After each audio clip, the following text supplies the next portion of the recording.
live on YouTube and Substack and Facebook today. And you all know Danny Coleman, who is someone I've worked with for a very long time, one of my best bros. And I always love when we get a chance to do this. We try to do this every Sunday. We've missed a few here lately. But anyway, Danny, it's good to see you. So we had a couple topics that we wanted to kind of throw around, and Danny and I are going to kind of decide on the fly which topic. So usually when we do these lives, you know, Danny and I will kind of text back and forth and say, hey, what do you want to cover today? And he's reading a book on narcissistic leaders. Is that what it is, Danny? What's the name of the book? So you're going to hate the name of the book. It's called Poisonous People. I know you hate that term, toxic people. Sort of in the same vein, but she is a clinical psychologist who studies what's called the dark triad, which I know you're familiar with, Jade, but there's multiple legs to that. One is the narcissism leg. One is the psychopathy leg, which she spends, that's mostly her expertise. Psychopathy is what she's kind of talking about, but she does touch on narcissism. And the last one, I think, is sadism, where you enjoy other Machiavellianism or sadism. That's right. Okay. So those are the big three. So she spends all the time on psychopathy. So I texted you, and we can take this any direction, but I texted you, maybe we talk sort of about this. There's a couple interesting things from the book that I'll just run by you on the fly and let you kind of react to this, Jade. Yeah. So she says in her work, about 10% of the population qualifies as psychopathic. And now not all of those people necessarily become serial killers. Some are your boss at work, some are your father-in-law, some are just in our lives. And then there's another 10% that scores really fucking high on those assessments. Oh, look who it is. Ray. Speaking of the light triad. Yeah, exactly. He really is the light triad. Yeah. So Ray, you're coming in your perfect timing because and you may hate this topic, but you're in the arena now, baby. But we're talking about I'm reading this book called Poisonous People. We're talking about kind of the dark triad of kind of difficult personalities. And I was just going to let Jade live react to some of this information that I kind of stumbled upon. And then I would love to get the group to talk about how do you deal with some of these people when they're not that psychopath that is a serial killer or a murderer. They score very high in assessment, but they do not qualify as psychopaths. So her whole point is like, look, about 20% of the population scores very, very high, if not clinically diagnosed psychopath. And she goes, this makes our life very difficult a lot of times.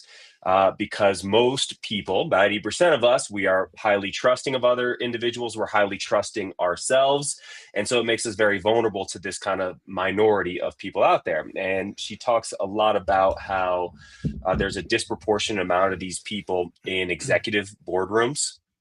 So they get rewarded for bad behavior. So this is kind of what I put in the text, is just around, hey, how do we stop rewarding bad behavior, even on a smaller scale in our lives? I've noticed there's a couple circles in my personal life where the worst behavior gets rewarded the most, meaning that person gets to choose where we go to dinner because everyone else just so annoyed. Fine, we'll do what you want. Or the person at work gets to leave early because they're a high performer, even though they're crushing the culture. So I just that's sort of where I'll leave it, just reacting to one, those numbers. And two, if you guys see that like in your practical lives, how do you deal with those people? Is sort of the guiding question. Yeah, I think, well, first of all, I think the research I've done on this, and I've done a really big deep dive into this realm, because this is where the model that I have of base level, culture level, and next level humans come in. So when I think of base level humans, now I want to be careful here, and I'll lay this out so that way you and Ray can respond to it. But I think this is a good place to start. We do have to be careful when I think about base level, culture level, next level humans. There is kind of a hierarchy built into that, but it's also a developmental sequence. And so from my perspective, when I think about these people that you're talking about, what happens is we all, from the ages of 0 to 10 years old, have to go through this safety and security developmental period. And if that is not healthily developed and we don't feel safe and secure, we will develop coping mechanisms around that. And we will end up having decrements in safety and security. And then what is somebody who has a decrement in safety and security where they don't feel safe and secure in their life because of developmental upbringing? They will tend to be people who dominate want to control and especially be power seekers, because in their psychology, subconscious stories driving this behavior, coping mechanism is, if I can control everything and if I have complete power, then there's nothing for me to be afraid of and I'm safe. So to me, this is the base level type of person. Now, there is a healthy base level that if you do feel safe and secure, you develop a healthy level of boundaries and standards, and you know when it's time to put your foot down and say, no, I have enough. So these people who are more base level, they're more Machiavellian, which means they're more manipulative. Why? Because of power. They're more narcissistic, overly confident, self-centered. Why? Because they're seeking power and they don't believe they can rely on anybody else. So they go for themselves, and they're more psychopathic. This is that dark triad. And because they don't necessarily feel the feelings from others because they had that safety decrement sort of growing up. And to feel safe, there has to be a compassionate, empathetic connection to someone else. So I would call these people base level types, and specifically people who have a deficit in safety and security. That's why they seek control. That's why they seek power. And I'll say one more thing before we see what Ray wants to say on this. My understanding of this research, and it may be this particular woman, I don't know her name, that I used to read, and I don't know the researcher that I spent a lot of time with, but these people I do know in the research, they tend to seek power, right? Because of this thing. They seem to seek control and seek power and manipulate for control and manipulate power, especially during uncertain times, which makes sense. Uncertainty, pokes at their need for safety and security. So they go, I'll be the one, I'll jump up. I want to be in control. I want to seek power. So they tend to seek power in times of uncertainty. The problem is they also tend to get power in times of uncertainty, because most of us are culture level in our ways of being, and we will default to whoever appears to be most confident. And so not only do they seek power, they tend to get power. And I think this is what's going on here. It's actually interesting oftentimes. So she kind of highlights this, that these types of people actually create chaos. And then because their personality is as such as you described, Jade, we actually seek them as leaders to solve that chaos. So the same creators of the chaos, we actually go to and say, can you solve this chaos? Not realizing that they're the ones that actually created it, which is interesting. Yeah, that's their tactic, by the way. Like, that's literally what manipulative people will do. It's gaslighting on a mass scale, basically. Ray, what do you think about the numbers? Do you think that many people, 20% of the population, has some of these sort of callous tendencies, maybe not clinically diagnosed, but score very high on some of these assessments? Would you say that's your experience in working with people and just being in this world for so long? And if so, how do you deal with these people? Do you just let them? Do you let them then, or do you kind of, you get stomped on their way up? Like, so I agree with everything you said, Jade, of just kind of how these people form. I'm just curious now, what do we do? Now they're 42 years old and they're my boss at work. What do I do with that? Yeah, I don't know that I'd major in the subject of how many of them are there. I don't think that that's what I would do. I think the more important factor is to speak to how you are going to live in this world. Now, from my perspective, I think it all starts with being able to step outside of your own life and be able to watch your own life from the outside. So to live with that self-awareness, which essentially is defined as being able to see what is going on inside and outside of yourself as though it's happening to someone else.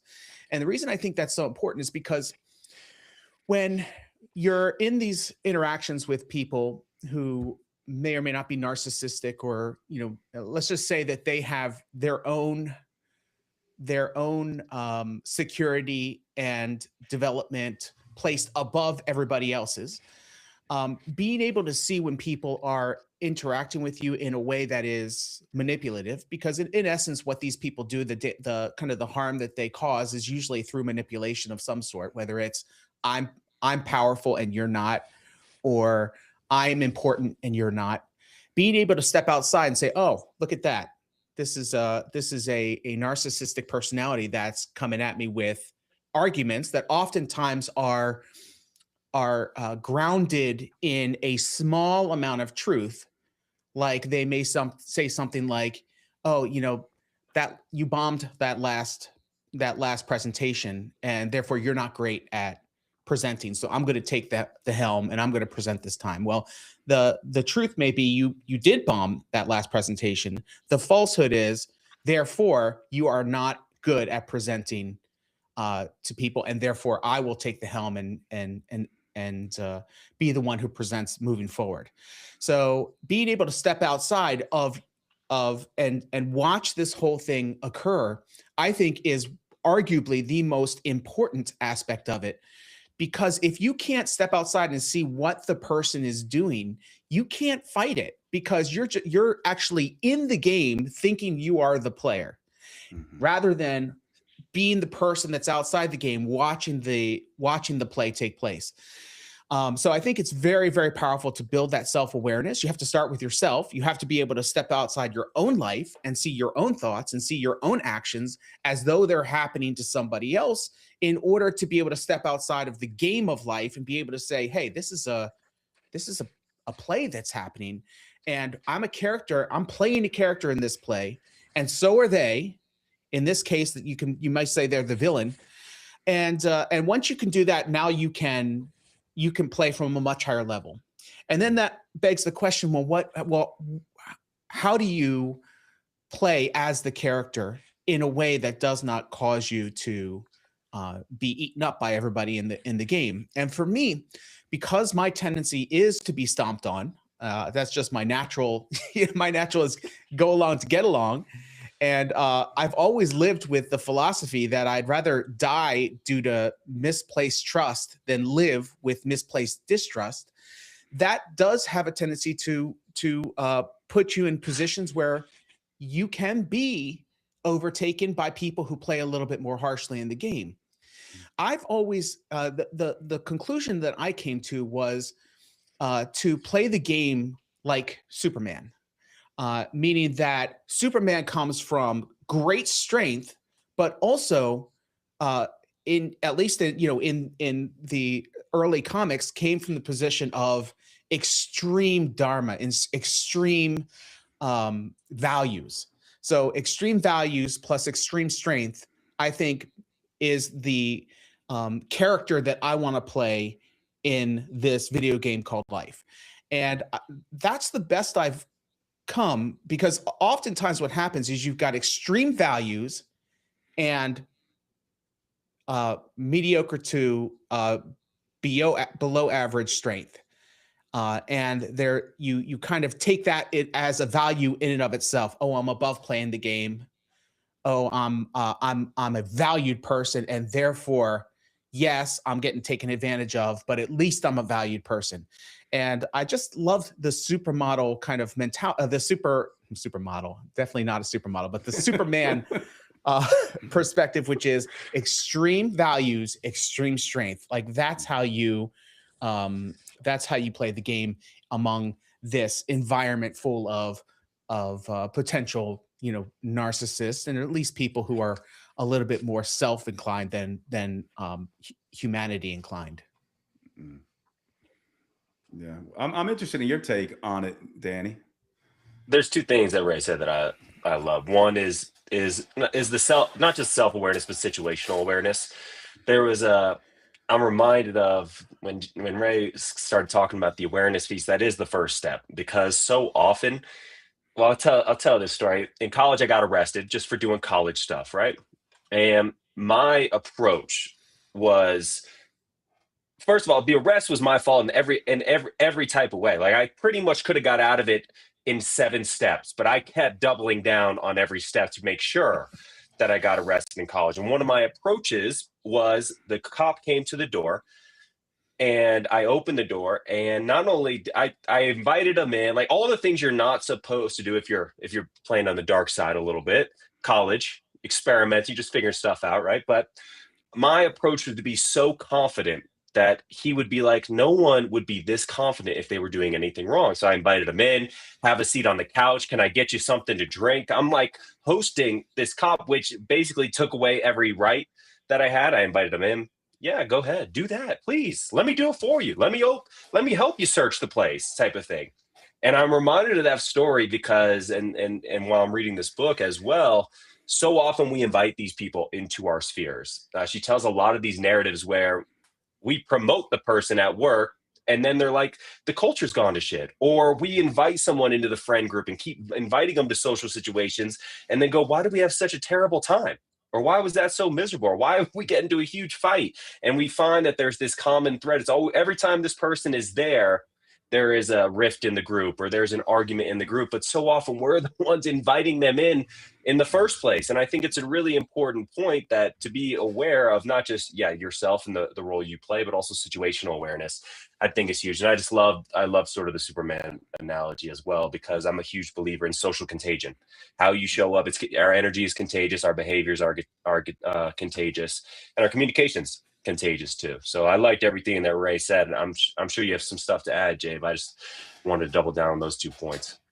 Yeah, I mean, it's not surprising the three of us agree. I'll make it more practical from my perspective, and this might be where some disagreement comes in. I'll say a couple things, to me about this. To me, it's 100%. It reminds me of the Bruce Lee quote. I mean, he meant this in terms of martial arts, but he said, if you want to understand yourself, study yourself in action with another. He meant that in terms of martial arts, but I actually think it goes to Ray's sort of quote, like, watch how you are with people, and especially watch how you are with these people. And the way we learn is we see our approach and then we adjust. And you can talk to coaches like all of us to get some clues about how to be. So here's one suggestion I would make, and I'm going to see how Ray and Danny respond to this. But to me, I call this the white pawn principle, right? And the white pawn principle is essentially comes from chess. In chess, white always goes first, and the pawn is normally the first move.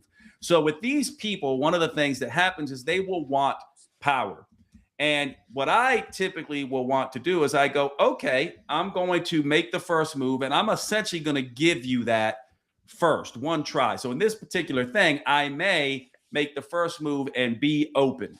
At this point, I'm acting from the place of giving, right? This is Ray's point of like, I would rather be overly trusting than distrusting, right?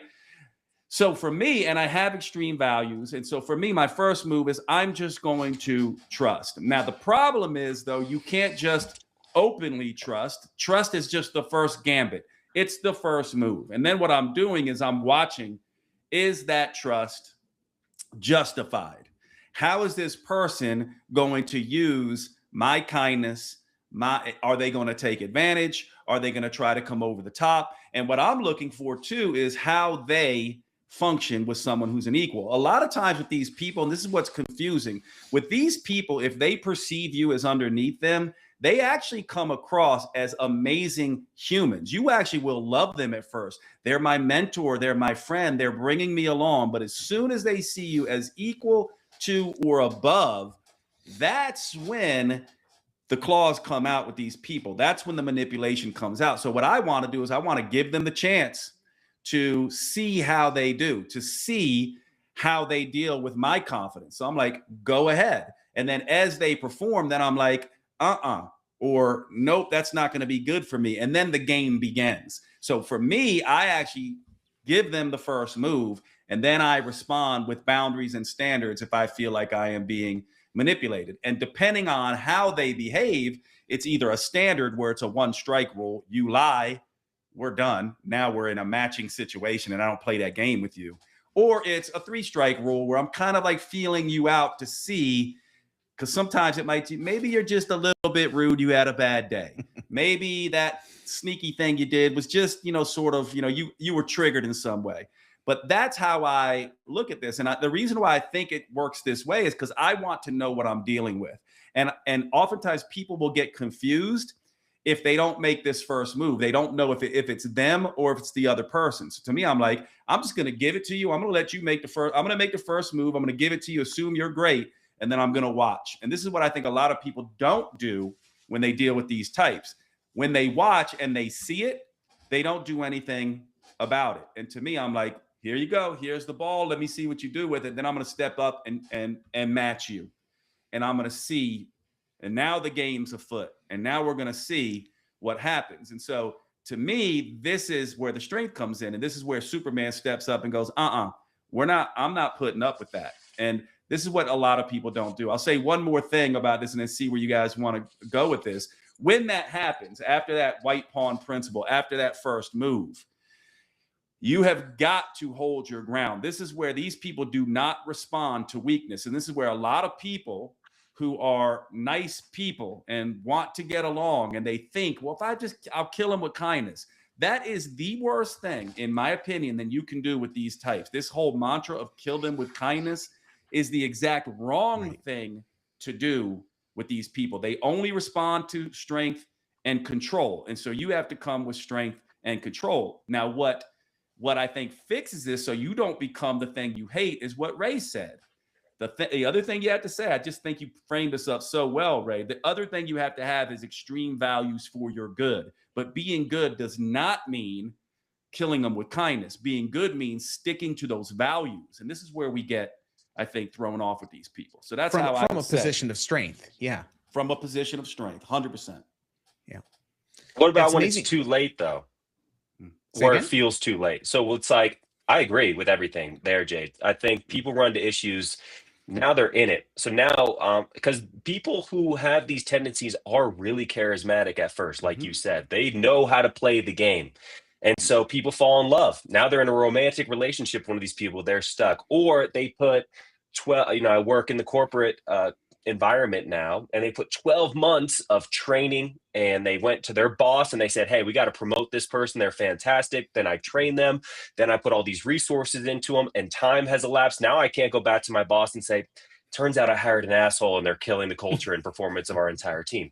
So I guess my just a quick follow-up, and Ray, you can answer this as well. I know I interrupted you. I just thought on this thread, I thought it was a really good thread to kind of pull on a little bit of what do you do when it's quote unquote too late. I know it's never too late, but now you're in this thing and the stakes are a little bit higher than maybe an interpersonal relationship where you can kind of get in and out. I go to work every day with this person. I wake up with this person in my bed. Like now we're in a little bit deeper. How do you navigate those waters? Well, I mean, there's an old Indian saying that goes, no matter how far down the wrong path you've gone, turn back. And so I think the first thing you have to understand is that there is no point of no return, and that you can right now make a different choice that sends you down a completely different path. Now, what does that look like? Well, oftentimes when you're in those situations where you feel like, oh, I can't get out, well, you're stressed out of your mind, which puts you in a mental position where you can't figure things out because you're so clogged up by the stress of everything. So the first thing that your brain needs in order to be able to release some of that stress is just a plan.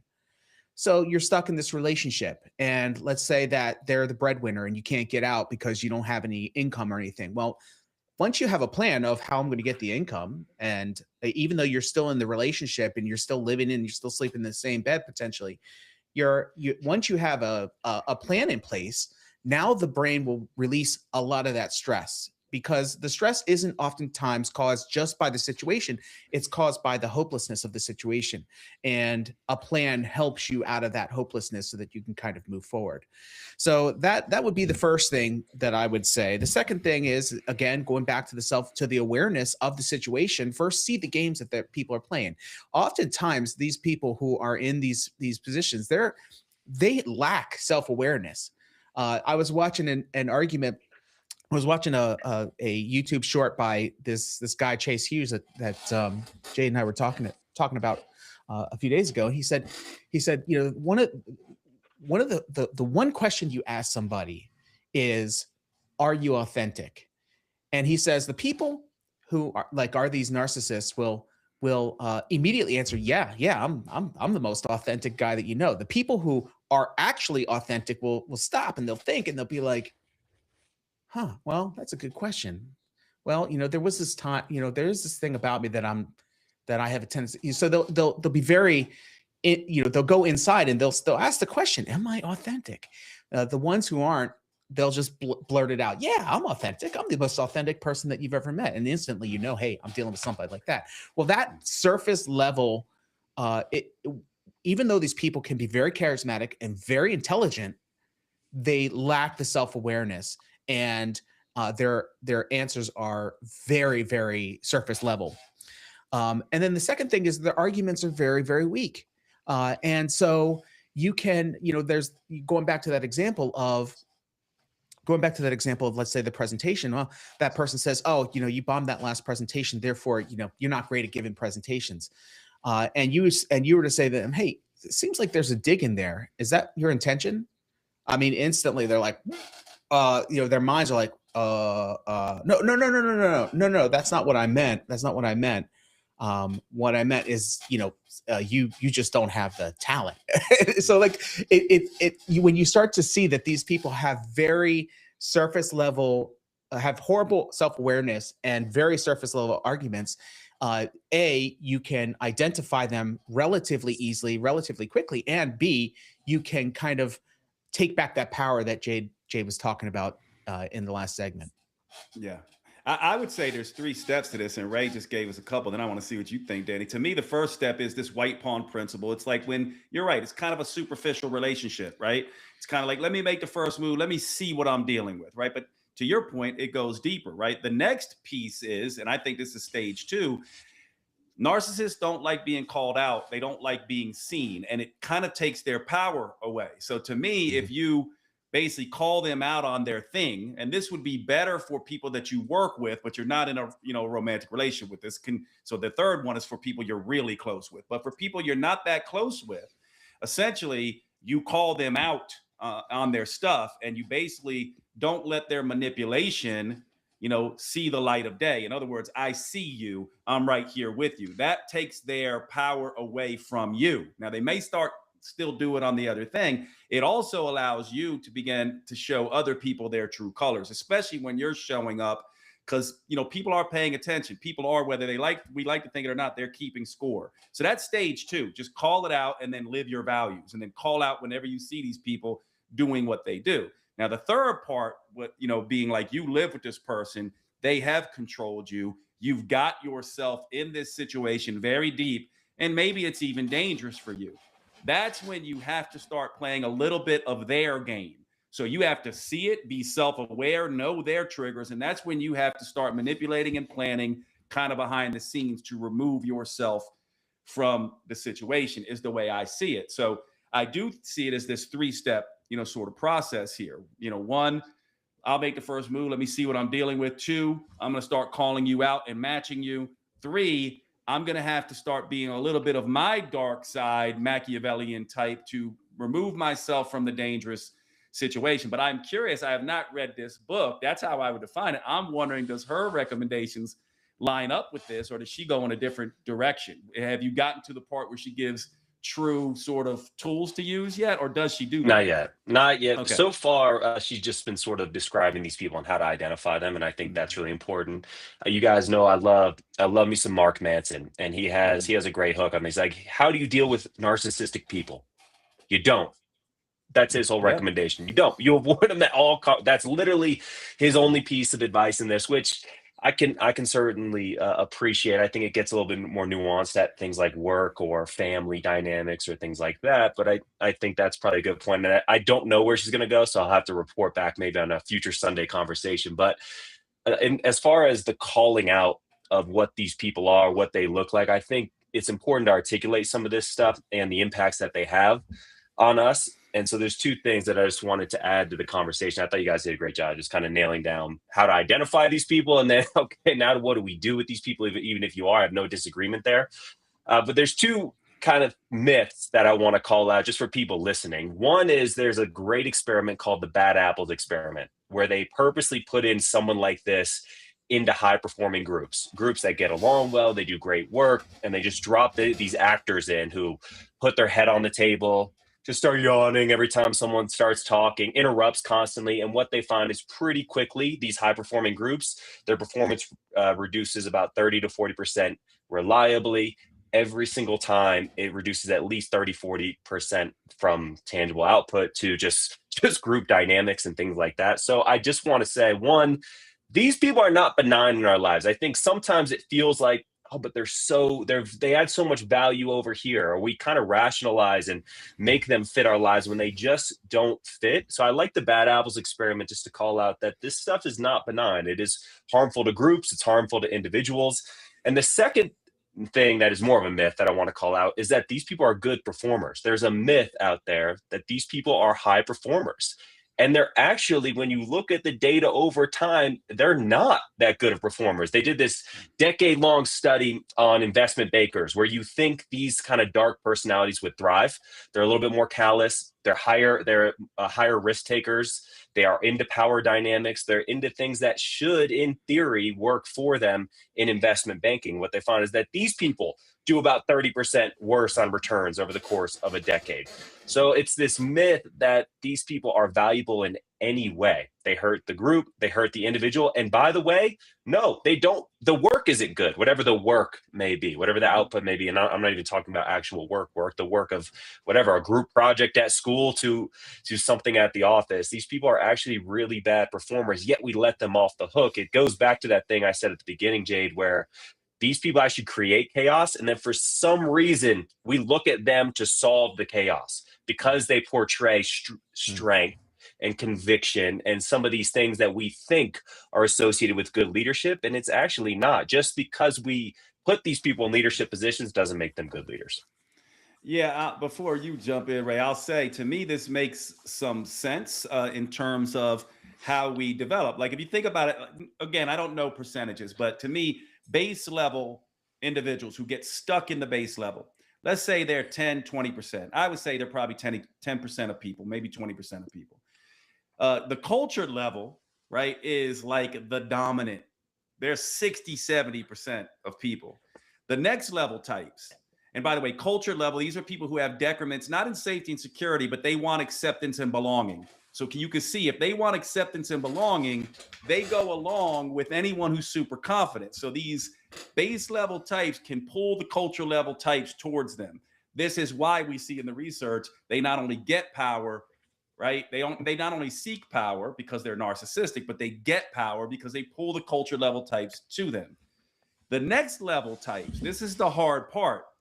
The next level types are not about acceptance and belonging. They're about authenticity and growth and more freedom and autonomy.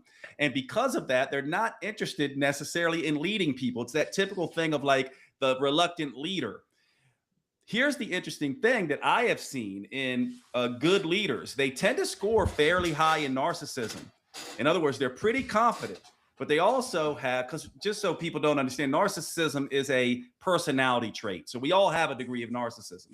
So good leaders score fairly high in narcissism. They also score pretty high in humility and honesty. And that tempers the narcissistic type. The problem is, though, a lot of them are reluctant leaders. So they don't actually want to step into the thing because their goal set's a little different. And to me, they need to. And this basically is this idea of stepping in and essentially going, I need to turn my attention to this situation here because this is broken. And that then speaks to their purpose, and then they will turn. But they kind of do it at the sort of last minute. And the thing I'll say about this idea that their results suck, well, of course their results suck because their goal set isn't to perform good. Their goal set is control. And as long as we remember that, control is not something that creates great performance. Control creates control. See what I mean? So their underlying motivation is not to perform well. And that's how you tell, by the way. You go, are they performing well, or are they just a control freak? And then once you ask that question, it becomes pretty clear.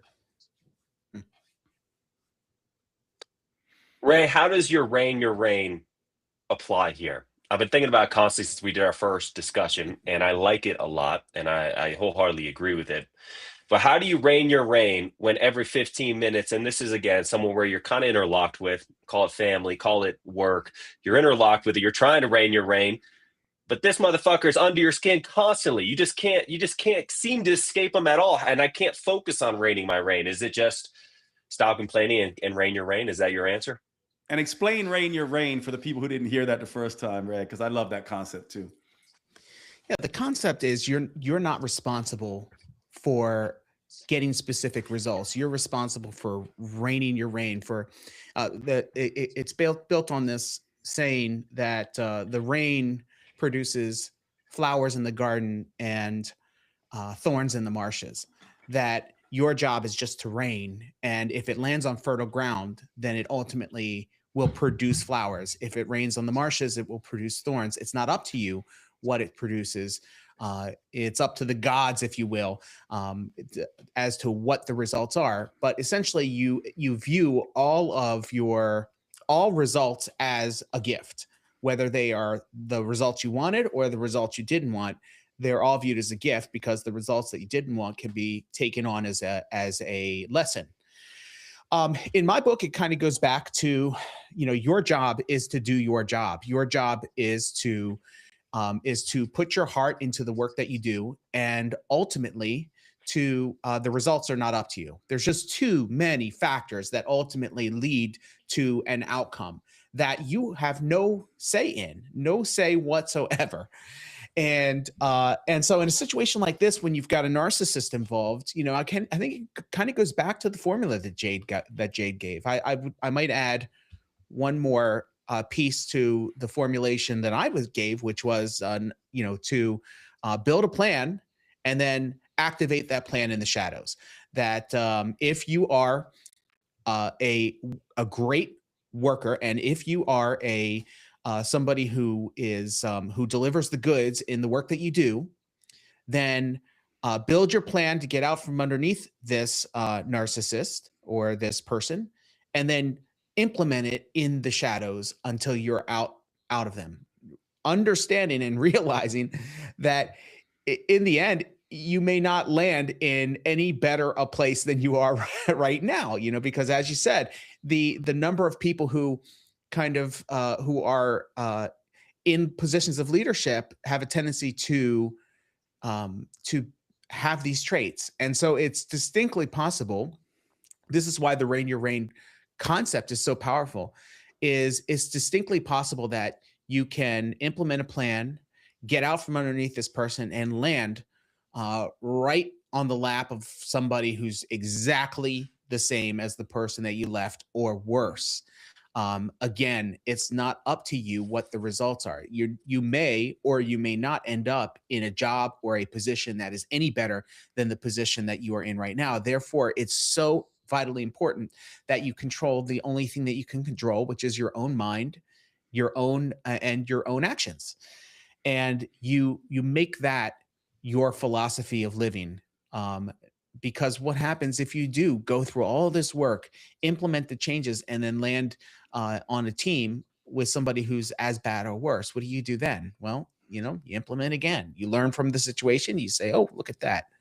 I thought I could make my life better by doing these things, and I made my life worse. Isn't that interesting? Let's try again." Yeah, and what I think is so critical here. This is probably what, if you're listening, this is the hardest thing about being human, because I agree with Ray 100%. I also think the core thing that next level humans have, and all humans have, but we are meaning making machines, which is our superpower. Like, if there is something that makes us supermen and superwomen and superhuman, it's the ability to make meaning. So when I'm doing coaching, I would find this person who reigns their reign and does this plan up, in the shadows, and then ends up in the same situation again. The meaning I would start to make, because patterns tell us a bit about our reign and our work.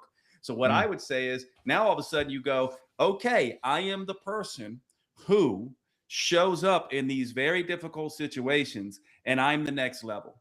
I'm the one who's working silently for the good behind the scenes. And some of us, the best next level humans, are here to take it on the chin. And ultimately, that's radical responsibility, extreme ownership. To me, there's always someone on these teams who does this work and is doing the good in the darkness.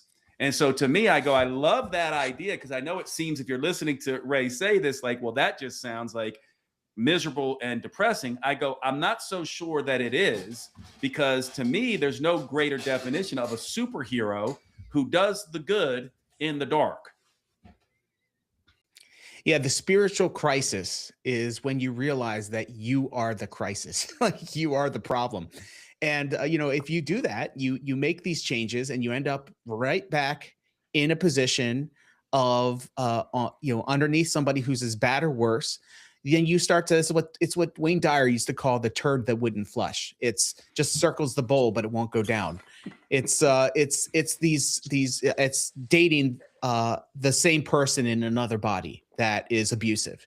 It's ending up in this underneath somebody in a job that is as bad as the last person. You have to start realizing, well, maybe it's because I'm trying to make lateral shifts when instead I should be up leveling myself, and I'm not doing it.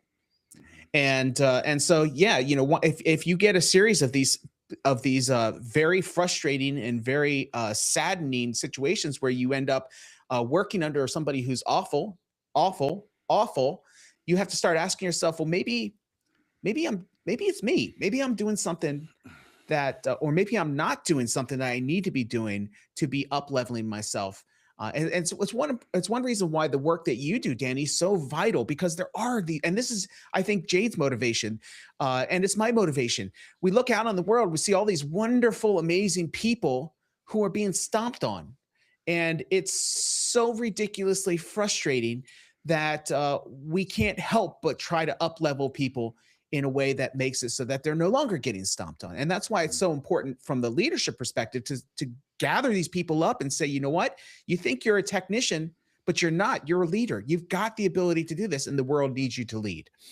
And I think this discussion kind of just proves that.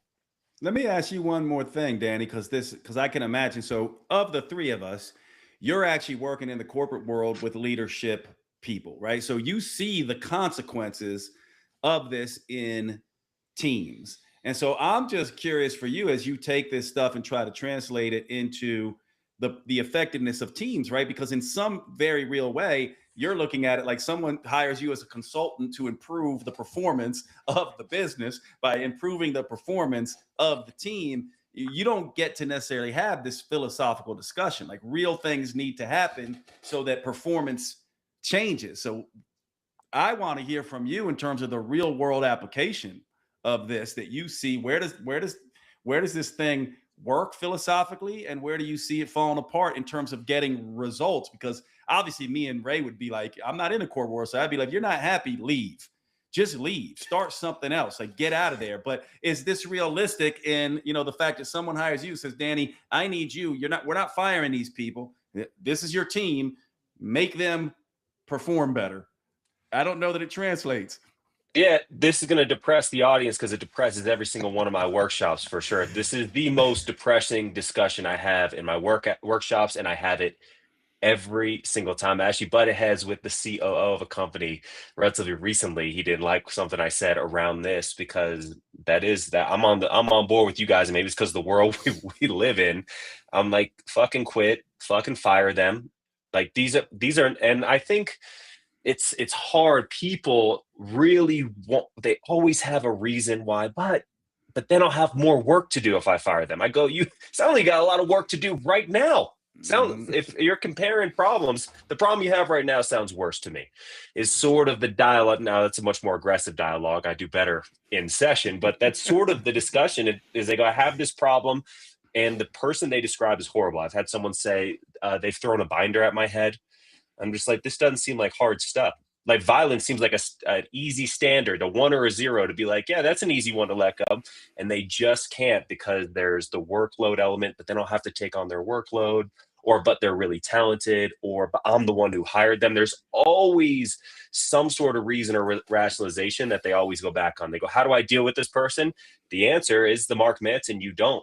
They think they can improve them. They think they can change them. And they especially with these types of people, throwing a binder at the head, that's not a normal everyday thing. That should be a pretty easy decision. And I'm finding it's just not with people, which is why I doubled down on that. This stuff is not benign. You're going to have a problem either way, but this problem is far worse than the problem of, I'll have to hire someone new or find someone new. So it's a very difficult thing to address, because I do think that's the answer, is to either go through this process to let them go, you find something else to do. But people are very, very resistant to that.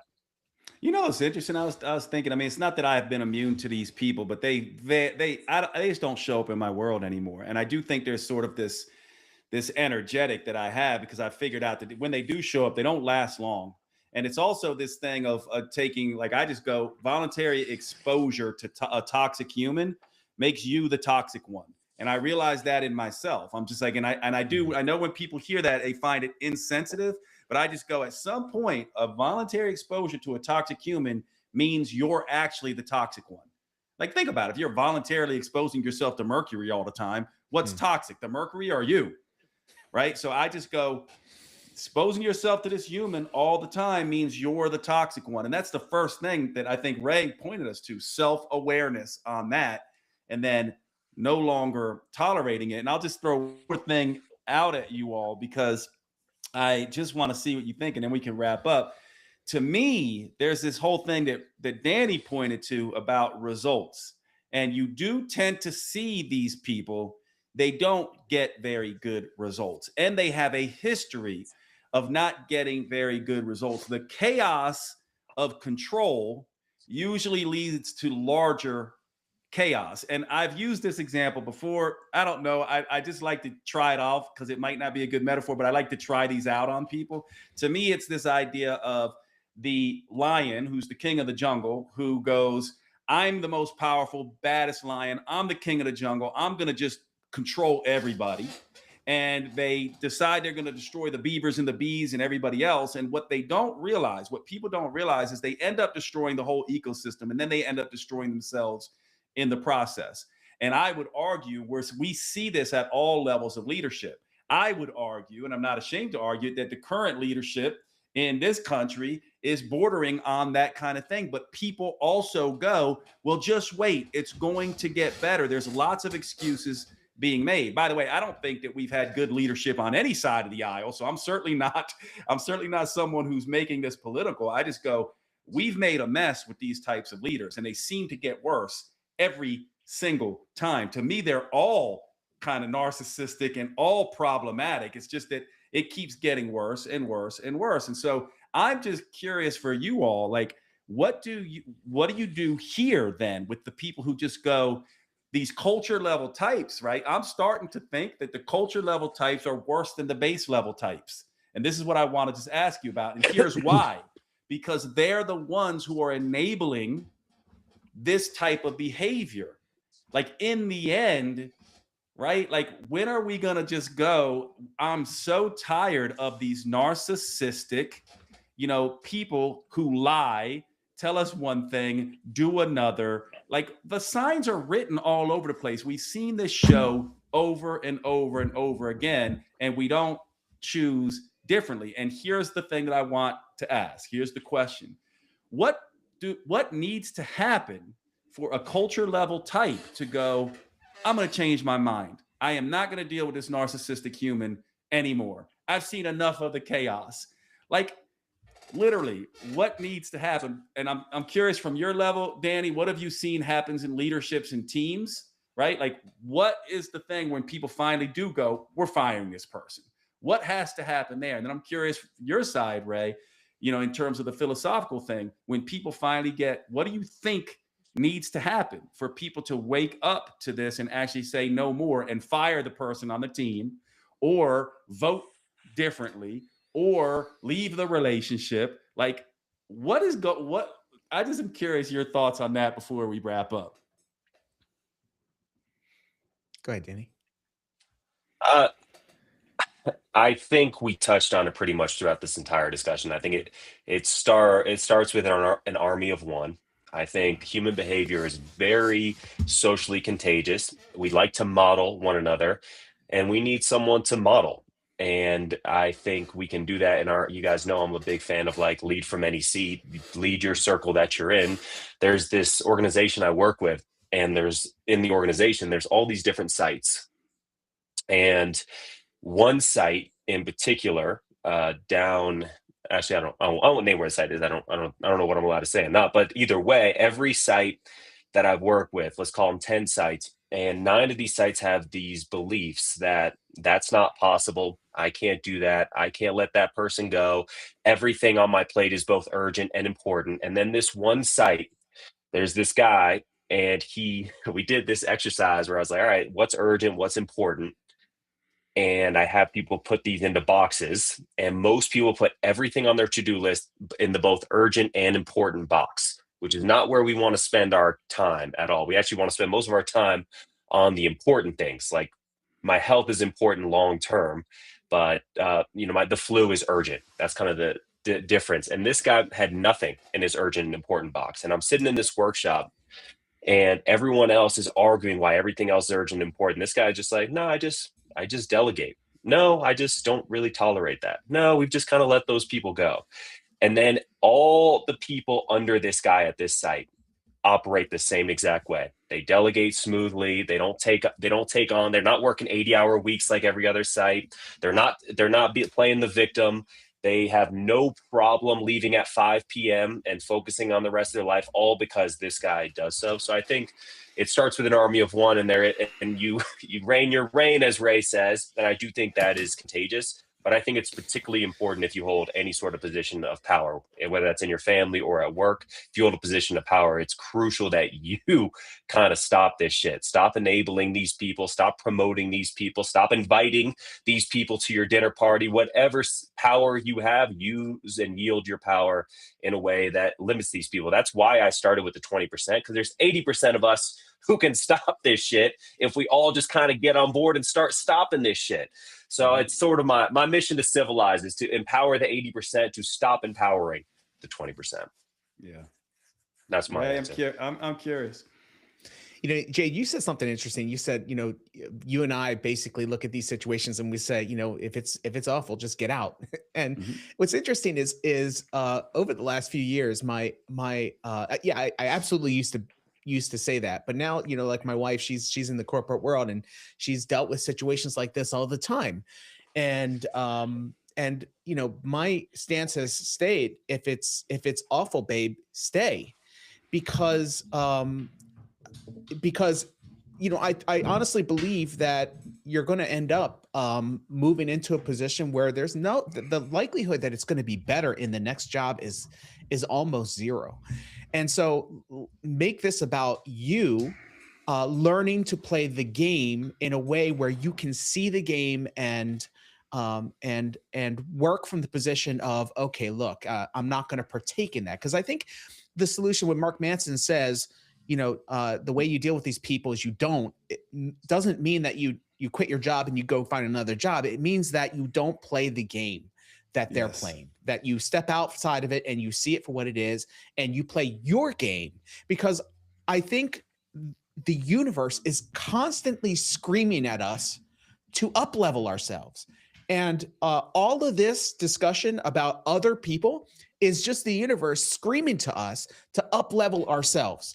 It's not screaming at us to go find another job. It's not screaming at us to go find another partner, even though that may be the outcome where we say, yeah, it's screaming at us to up level in a way that makes us not accept this as okay. I heard once that researchers, and this may or may not be true, but I think it drives a good point, even if it isn't. Researchers went and studied women who were in abusive relationships. And they wanted to answer the question, why did some people leave and some people stay? And the conclusion they came to was that people will stay with somebody only as they will only allow somebody to abuse them as much as they abuse themselves. And then once that person steps over the line, then they leave. And so the solution, if that is in fact true, and it seems true to me, is to up-level yourself so that you don't accept any level of abuse.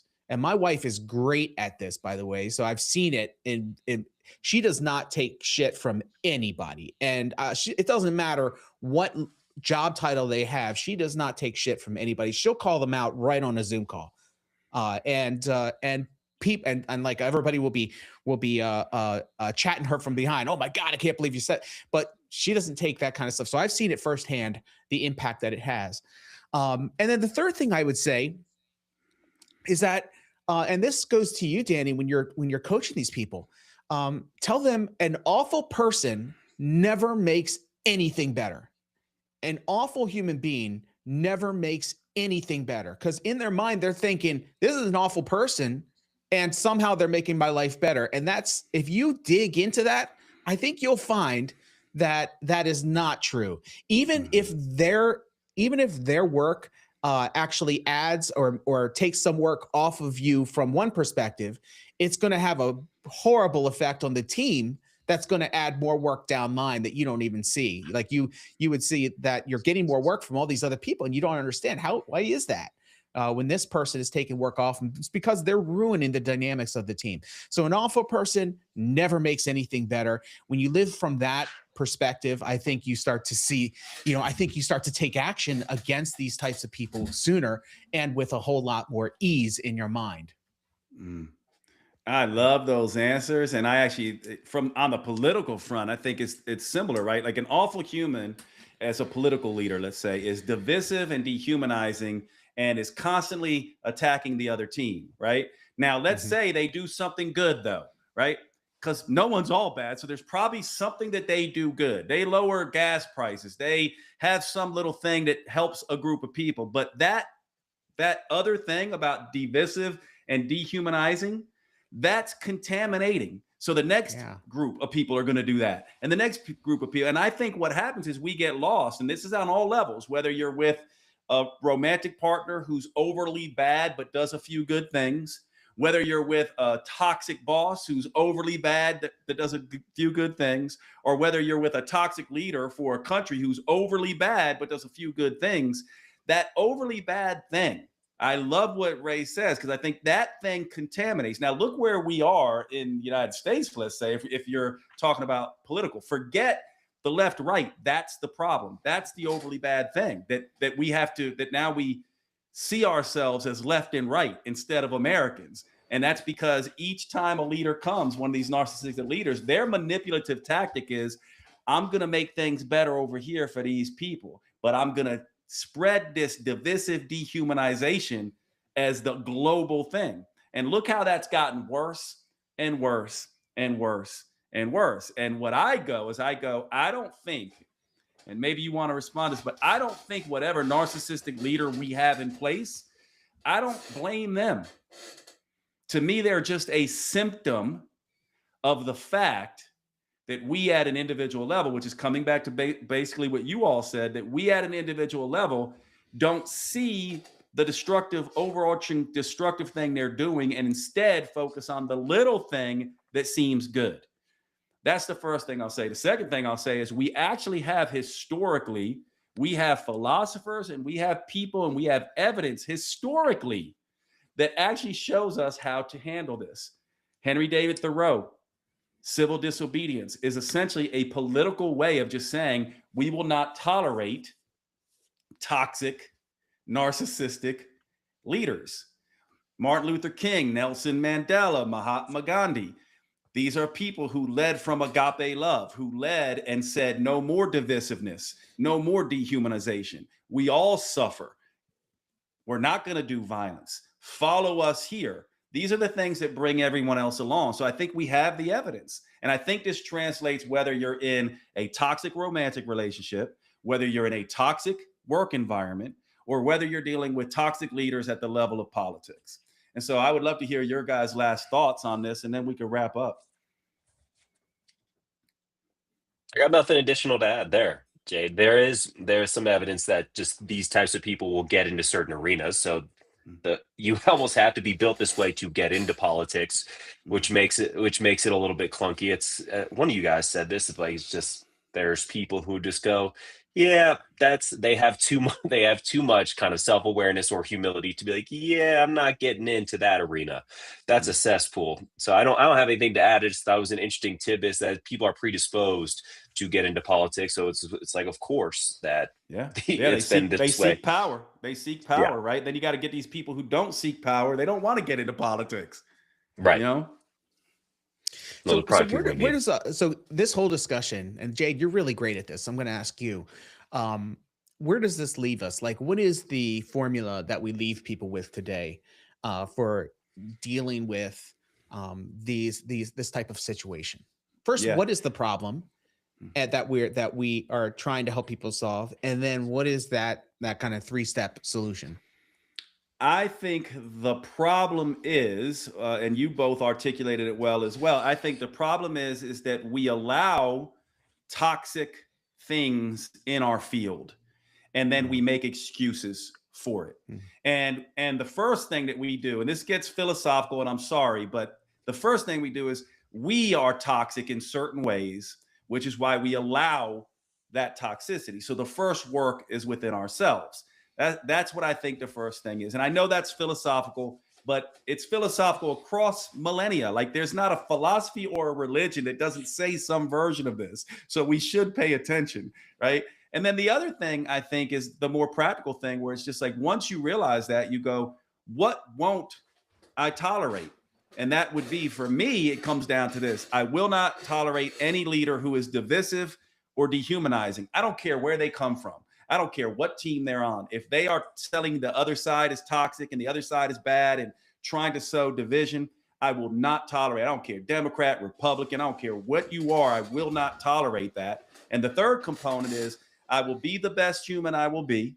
I will speak from those values, and I will hope I can influence. And this goes to what Danny was saying, where it's like, lead where you can lead. Just be the best human you can be right here. And I have no problem saying my beliefs on this podcast, saying it in small places around, lunchroom tables or dining room tables or any place I am. But then I also go, I'm going to live that. So I'm not going to be, you won't hear me say divisive, dehumanizing things about anybody. And I won't tolerate that. And I certainly won't vote for that. I won't have friends for that. I won't have romantic partners who are like that. I just will not have it in my field. And it starts at an individual level where I try to clean it from my own field. Then I go, it won't be in my friendships. It won't be in the people I work with. And it certainly won't be in the people I choose to vote for to lead. Right on. Love it. So yeah, it's funny, right? It comes down to that individual thing. Don't tolerate toxicity. And at each level, check yourself. So yeah, I love you dudes, man. So let's go ahead and end it here, and just stay on the line real quick so we can all make sure it loads up. But for all of you joining us, appreciate you, and we'll see you at the next show.